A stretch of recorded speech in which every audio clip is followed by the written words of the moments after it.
Good morning, boys and girls. How are you today?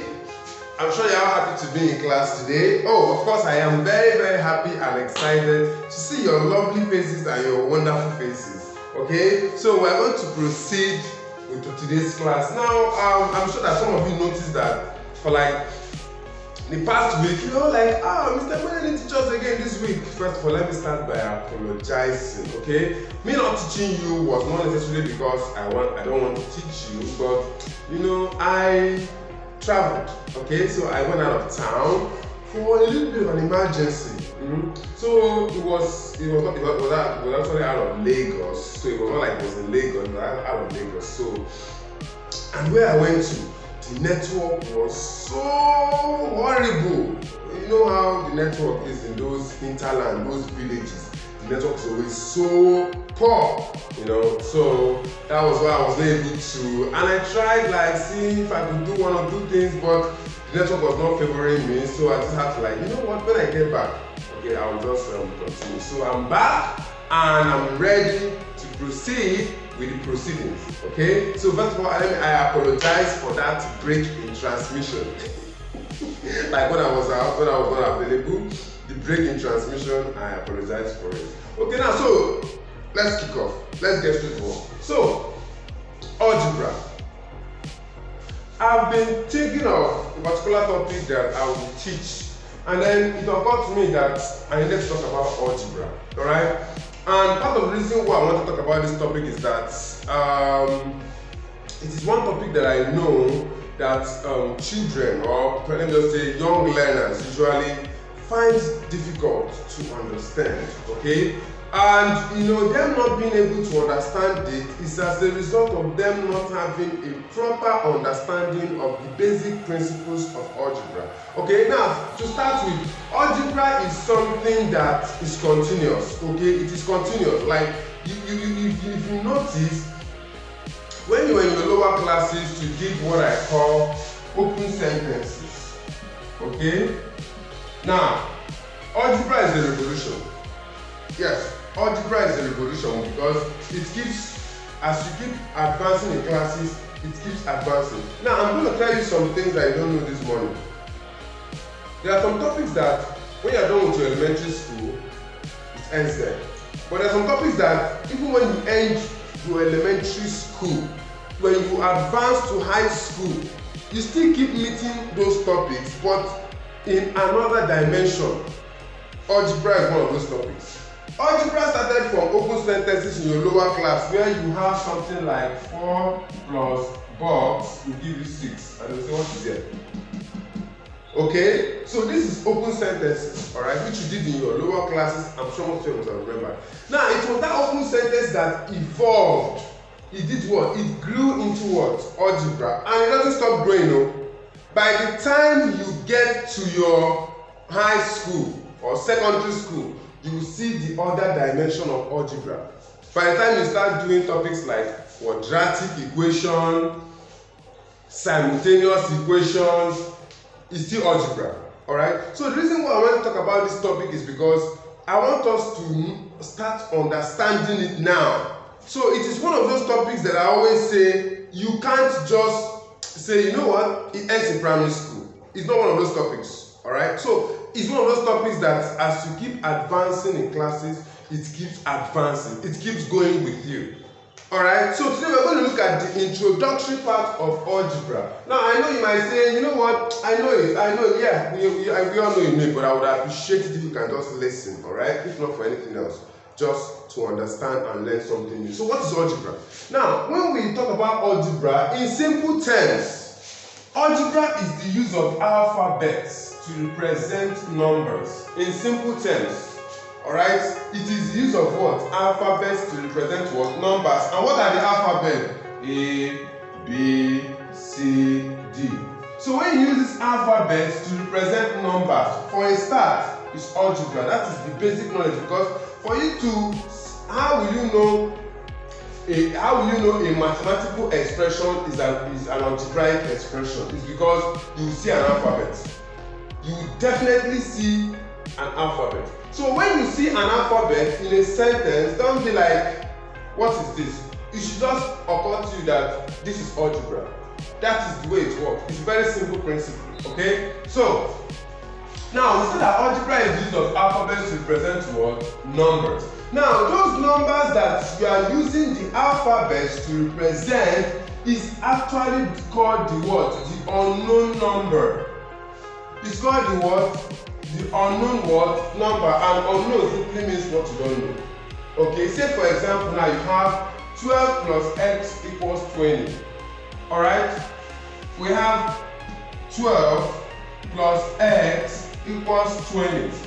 Alright? Now this x represents what? The unknown number or the missing number. Alright? That is what this x represents. The unknown number or what? Missing number. 12 plus x equals what? 20. That simply means, now, apart from you knowing very well that it is the use of alphabets to represent numbers, I also want you to understand how to explain it. Alright, they might give you an algebraic question, but first of all, what you have to understand is you being able to understand the question, okay? So now, 12 plus x equals 20 simply means what? It simply means 12 plus a number will give you 20. Let me say it again. This thing means 12 plus a number equals 20. Now, why did I say I want to talk about algebra? Because it's a topic you take when you get to high school. So let's start getting used to it, alright? So, 12 plus a number equals what? 20. That is just what algebra is, okay? So now, this x represents that number. You know, if I ask you to do 4 plus 4, you know it's 8. But if I remove this 4, then represent it with a. 4 plus 8 equals 8. That's algebra. So do you understand? So that is what this particular one talks about. Right? So that 4 plus 8 will give you what? 8. Isn't it?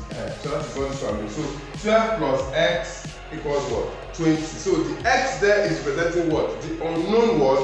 Number. So in this case now, they are asking us to solve this equation. Now let's look at this equation. Okay, so I believe with this now, we've been able to understand what algebra is. Basically, just like basically, now we understand what we know what algebra is.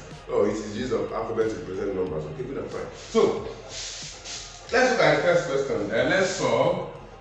The first question there is x plus 8 equals what? 25. You know, like I told us, I said first of all, we have to always try to understand what the question is. So now, let's interpret this question. X plus 8 equals 25 means a number plus 8 will give you 25. Then, there is something else I want to also talk about here. Every algebraic expression, okay. Now, I want to talk about algebraic expression and equation. There are two different things. Okay, algebraic expression and algebraic equation are two different things. So what is algebraic expression? This is just what, when you see something like this, it means an algebraic expression. When you see something like 2a plus 6b minus 3a plus 4a, this is an expression. Alright, but when you see something like 4b plus 2 equals what? 36. This is an equation. Now, the reason why this is called an equation is because it has an equal sign. Now, there's no equal sign in this question, so it's just expression. Am I communicating? There is no equal sign in this particular thing now, so it's called what? Expression. But in this particular case now, there is what? An equal sign. So that equal sign you have here makes it what? Equation. Makes it what? Equation. Look at equation is gotten from the word equal. Alright, and I said every algebraic equation has two sides. I hope we're able to understand the difference between expression and equation. Once you have an algebraic equation, or let's say you have an algebraic statement, okay? These are both statements, algebraic statements, okay? So if you have an equal sign, it's an equation. But if there's no equal sign, it's an expression. That is another knowledge you should have. And I said Then equation is gotten from the word equal. Okay? So, another aspect again that I want us to also look at is this. Every algebraic equation has two sides. So let's clean this. And what are the two sides? The right hand side and the left hand side. Remember, every algebraic equation has what? Right hand side and left hand side. As long as it's an equal sign. The equal sign separates the right hand side from the left hand side. So what this thing simply means is that it is telling you that whatever is on the right hand side is equal to what is on the left hand side. Whatever is on the left hand side is equal to what is on the right hand side. If, for example, now I have to make you understand it very well. If you have something like 1 plus 3, you now put equal to what? 2 times 2. So you know that 1 plus 3 will give you 4. 2 times 2 will give you 4. Are you understanding what I'm saying now? Are you understanding my point? See now, the left hand side and the right hand side. Okay? So, the equal sign, this equal sign here now means that this is equal to this. This is the same as this. Alright? So now, if you have one there's an equal sign, it's simply telling you that what's on the right hand side is the same what's on the left hand side. The equal sign separates the right from the left. It separates the what? The right from the left. So, and another thing again I also want to bring to our attention is this. Now, you might have something like b plus 3 is equal to 6, for example.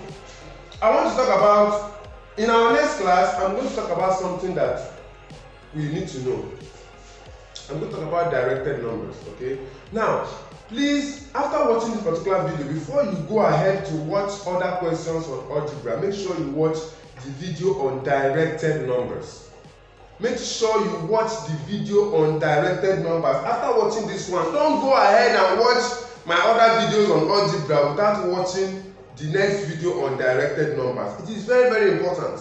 What I'm about to say now, you will understand it when I start talking about directed numbers. Now, anytime the plus sign, because of this equality sign here, anytime the plus sign crosses the equality sign, it becomes minus. If the plus sign crosses the equality sign, it becomes what? Minus. And if the minus sign crosses back to this side, it becomes plus. Let's not forget this principle. It is very, very important. It is very, very important as you proceed. So, x plus 8 equals what? 25. Now, this simply means a number plus 8 will give you what? 25. So what you have to do first of all is to make x the subject of the formula. Alright, this is the formula now. So we make x the subject of the formula. Now, making x the subject of the formula simply means bringing out x, segregating x, or isolating the word x. So that will now be x equal to what? This 25. Alright? Now, I know that some of you must have known the answer. Oh, we know the answer. We know the answer. Alright? But x equals to 2. This plus 8 now, we cross this equality sign and become what? Minus 8. Now, let me say something again. This x now has invincible plus. This 25 has invincible plus. Okay? So now, this x has its own plus. The plus here belongs to this 8. And this 25 has its own plus. So now, we will now do 25 minus 8. So solve it and tell me. X will be equal to what? Okay, let's solve it. For someone will say, Mr. Emmanuel. So 25 minus 8, 5 can't take away 8. You borrow 1 from here, put here, 15. Right? So now 15 minus 8 is what? 7. 1 take away 1 is, sorry, 1 take away 0 is 1. So x is equal to what? 17. Sometimes you can check. It's not just to solve that is issue, but after solving, you can check. So now let's do 17 plus 8 and know that we'll get 25. So 7 plus 8 is what? 15, right? Carry 1, 1 plus 1, 2. So you see we are correct. Alright, we are extremely what? Correct. So number 2, we have z minus 14 is equal to 16. 16. This thing simply means a number minus 14 will give you what? 16. So what's the first thing you have to do now? Make what? Make the unknown or the alphabet the subject of the formula. And how do you do that? You bring the Z or the alphabet to one side. That will be giving you what? Z equals 16. Now this minus 14 now will cross this equality sign, becomes what? Plus 16. Sorry, not plus 16, plus 14. Am I communicating? Remember what I told you about the plus crossing the equality sign and vice versa. So now 16 plus 14, 6 plus 4 is 10, 30. So Z is equals to what? 39. I know somebody is like, oh, Mr. Emmanuel, that's very, very simple. It's actually very, very simple, of course, but you just have to understand the principles, okay? So now we can check. 30 minus 14 will give you 16. So the third one is what? 20 plus A is equals to what? 45. Alright? So now 20 plus 8 is equals to what? 45. So now I'm having, what is the first thing I will do now? I will isolate A. I'll bring out this A equals to 45. This 20 now will cross this equality sign, becomes what? Minus. Right? So A, 45 minus 20, 5 minus 0 is 5, 4 minus 2 is 2. So A is equals to what? 25. That's your answer. So now 20 plus 25 will give you what? 45. So that's number 4. That's number 3. Now T plus 18 is equals to what? 36. So to be able to solve this thing now, isolate what? Your T. Or make T the subject of the function. I'm having T equals what? 36. This plus 18 crosses the equality sign, becomes what? Minus what? 18. So as a result, T is equals to what? 18. This is your answer. Hope I'm communicating. It's not actually hard. It's not actually hard. Once you just understand that, first of all, to solve this kind of thing, you first of all isolate the alphabet or make the alphabet the subject of the formula. When you have succeeded in doing that, the plus or the minus, if you have to cross the equality sign, becomes minus. The minus plus the equality sign becomes plus. Okay, so then let's look at the last but not the least. So, and I told us 49 plus C is equals to what? 56. This literally means 49 plus the number will give you what? 56. So what is the first thing I said you're going to do? Very good. Very good. Fantastic. You bring out what? Your unknown number. Or make it the subject. So I'm going to be having C is equals to what? 56. The 49 will cross the equality sign, becomes what? Minus 49, right? So C is equals to what? 6 minus 49 will give you what? Okay, let's solve. 56 minus 49. For some mistake, how did you get the answer? So that's 16, right? 16 minus 9. Yes.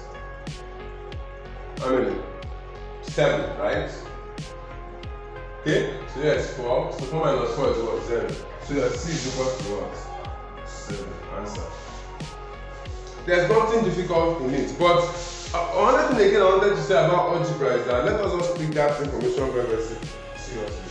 Algebra is very, very vast. Algebra is very vast. When I mean vast, I mean algebra is very, very wide. Okay, it's extremely wide. So, and this is just the introduction. But I can assure you that we are going to break it down to us. We're going to simplify it to us.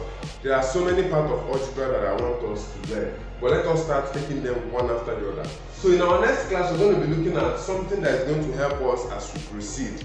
Okay, you know I always talk about having a good foundation. Okay, because when you have a good foundation on a particular subject, it helps you to build very well. Alright, but when you don't have a good foundation of the principles, by the time you start building, you start having challenges. Okay, so now I'm going to try to concentrate on making you have a solid foundation of the basic principles of algebra. Alright, so when you now have that basic principles or that basic knowledge of algebra, then you can now proceed to other things. And I can assure you, you won't regret. So please write down your notes and let me know. So it's like, come away next time, keep learning, and Mr. William loves you, and you have to keep learning. You have to keep learning now. Stop learning. See you in the next class. And make sure you write this thing down. It's very, very important. Okay? See you.